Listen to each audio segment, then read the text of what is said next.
السلام عليكم يا حبايب قلبي. النهارده هنعمل مع بعض الكنافه بالقشطه. اول حاجه هنعملها في الكنافه احنا هنبدا بالشربات، لان الشربات لازم يكون بارد والكنافه سخنه. فهنبدا بالشربات. هنا هنحط كوبايتين ميه،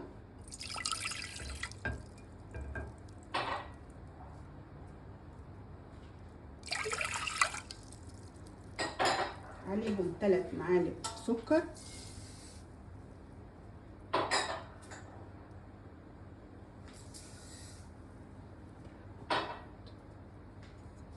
3 كوبايات سكر.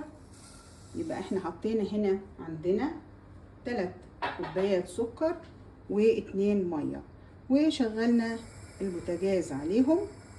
ومن الافضل يا حبايبي ان احنا ما نبداش بتقليب الشربات في الاول خالص، لازم نسيبه يغلي ويبدا السكر يدوب.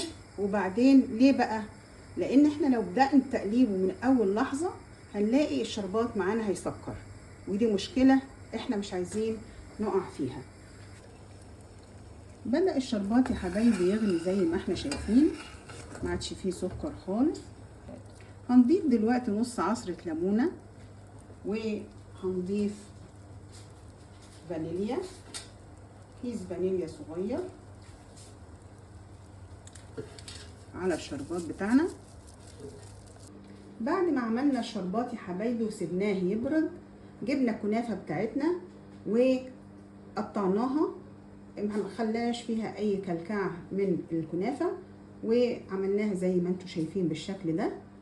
ومعانا كوباية ونص من السمنة، ومعايا 2 علبة من القشطة. هنعمل ايه الاول؟ هنجيب اول نص كوباية سمنة سايحة هنحطها في ارضية الصينية. هنحط كنافة يا حبايبي ونبدأ نوزعها على السمنة اللي احنا حاطينها بالشكل ده مع بعض كده.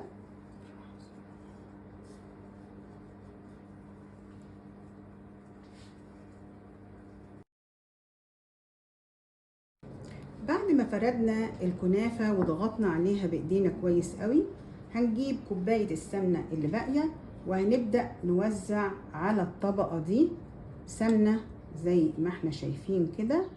وعايزة اقول لكم حاجة حبايبي، الكنافة سمنة، يعني ايه؟ كمية السمنة لازم تبقى فيها كويسة قوي علشان تديكي نتيجة كويسة. هنا رشينا كمية سمنة حلوة، حوالي تلت الكوباية رشيناها على الكنافة بتاعتنا. وبعدين هنيجي بعد كده نفرد القشطة بتاعتنا.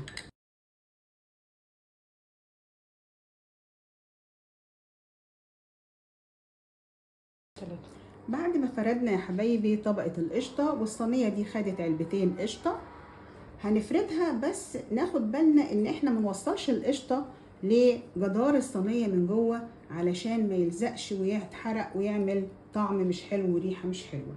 بعد كده هنبدأ نغطي الكنافة فوق القشطة، الطبقة اللي فوق بالشكل. غطينا الكنافة يا حبايبي، غطينا الصينية بالكنافة، طبقة القشطة ما عادش فيه اي حتة منها ظاهرة. وبعد ما غطيناها وضغطنا ضغطة خفيفة هنعمل ايه؟ هنرش سمنة تاني على الوش. هنرش سمنة تاني على الوش، وبعدين هنحط صينية الكنافة بتاعتنا، طريقة التسوية بتاعتها ان احنا هنحطها، هنولع الفرن يبقى سخن، وهنحط الكنافة على الشبكة اللي في الوسط، ونسيبها لحد ما تبدأ تحمر من فوق بسيط، وتبدأ الحروف بتاعتها نلاقيها بدأت تفرق عن الصينية، عن جدار الصينية، وبدأت تحمر. في اللحظة دي بنعمل ايه؟ بنقلب الكنافة. في ناس كتير ما بيقلبوهاش، بس انا بصراحة بفضل ان انا اقلب الكنافة. وهنحط مع بعض دلوقتي صينية.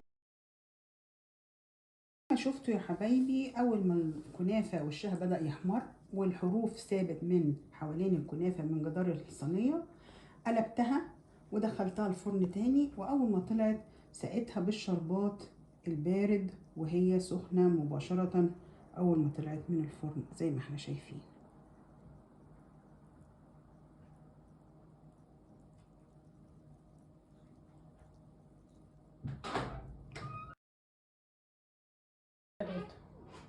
زي ما انتوا شايفين يا حبايبي، طلعنا الكنافة وسقيناها الشربات وزوقناها، ودي حرية شخصية طبعا للحاجة اللي هتتحط فوق لتزيين الكنافة.